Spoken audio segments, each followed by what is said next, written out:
In the heart of San Antonio, Texas, there is a place where the earth seems to hold its breath. If you stand today on the edge of the precipice, looking down into that deep emerald basin, your eyes will struggle to reconcile what they see. What is now an oasis of impossible stillness was once a theater of industrial violence, a jagged, dusty wound carved into the face of the Texas landscape. This is not just the story of a park. It is the biography of a scar that learned how to bloom.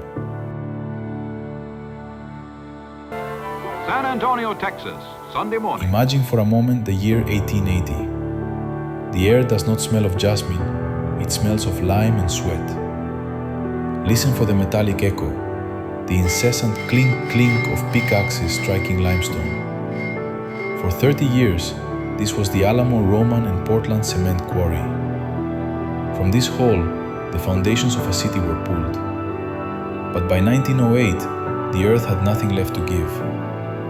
The company moved on, leaving behind a massive, desolate pit. A void 50 feet deep, abandoned to the relentless sun, filled only with weeds and debris. A known place. A hole where man had taken everything and returned nothing, until a visionary arrived. In 1916, Ray Lambert, the park's commissioner, stood at the abyss. Where others saw a trash heap, he saw a natural amphitheater. Where others saw ruins, he saw a sanctuary. With no budget but a wheel of iron, Lambert used what was at hand: prison labor, plants donated by neighbors, and scrap materials from the city's workshops. Slowly, the jagged rock walls softened on the climbing vines. Water began to fill the lily ponds, and over the glass-like surface, stone bridges rose, whispering stories of the East. The Sunken garden was born, but it lacked one thing. It lacked a soul. That soul arrived in 1926 with the Jingu family. Kimi Eiso Jingu, a Japanese artist and tea merchant, was invited to make the garden his home. Alongside his wife, Miyoshi, he breathed life into the stone. While they raised children within those quarry walls, they opened the bamboo tea house. Kimi was a figure of quiet grace, walking the paths in traditional dress, sharing the philosophy of tea and the wisdom of the slow-growing leaf. For 15 years, the Jingus were the heartbeat of this oasis. The garden was a bridge between two worlds. But outside the quarry, the world was growing cold. December 7th, 1941. The attack on Pearl Harbor. Overnight, the word Japanese became a forbidden shadow. Fear and suspicion leaked through the walls of the quarry. Despite years of devotion to San Antonio, the Jingu family were declared enemy aliens. In 1942, they were served an eviction notice. The family that had turned a wasteland into a paradise was cast out of their own home. To erase the past, the city rewrote the present. They erected an archway that read, "Chinese Tea Garden," to hide an uncomfortable truth. For decades, the garden lived under a false identity.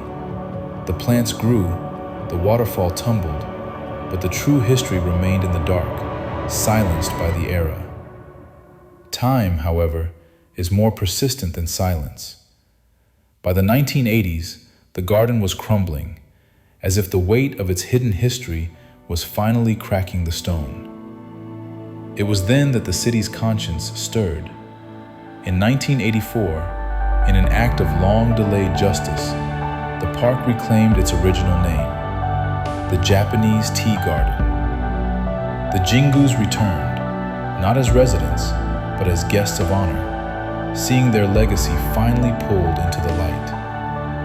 Today, when you walk these paths, you walk across layers of time. You see the quarry walls, speaking of labor and dust. You see the 60-foot waterfall, speaking of Lambert's wild imagination. You see the Jingu house, where the aroma of tea once again drifts through the air. And if you look closely, you will still see that Chinese tea garden sign at the entrance. The city chose to keep it there, not to honor the lie, but to serve as a visible scar, a reminder of what happens when fear blinds us to the beauty of our neighbors. The biography of this place teaches us that beauty can grow even from a deep wound. That stone is permanent, and water is life. But the human spirit is the only thing capable of turning an abyss into a sanctuary. In the end, history always finds its way back to the light. We often think of history as something written in books, but in places like this garden, we see that history is written in the very earth beneath our feet. The story of this sanctuary reminds us of a difficult truth. Leaders and their policies pass like shadows across the land, but the people, their neighbors, their families, and their shared humanity are what endure. The walls of this garden were built to bring peace, yet they once became a boundary of exclusion. We have seen how easily the winds of fear can blow through a nation, causing us to turn our backs on those who helped us build our most beautiful places. Evilness and injustice leave marks that even a century of rain can't wash away. But we have a choice. We can choose to be the people who don't repeat the dark chapters of our past. In our most sacred traditions, we find a timeless compass for how to treat the stranger among us. The Bible reminds us that the foreigner residing among you must be treated as your native born.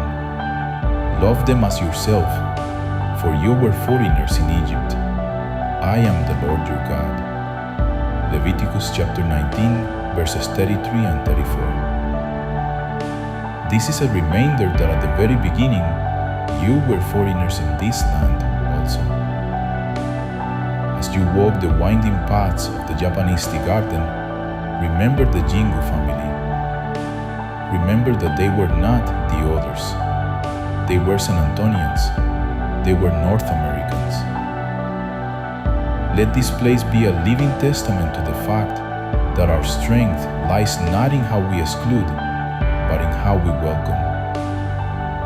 May we build gardens, not walls, and may we treat every person who shares this land as one of our own. For in the end, we are all just stewards of the same earth, looking for a place of peace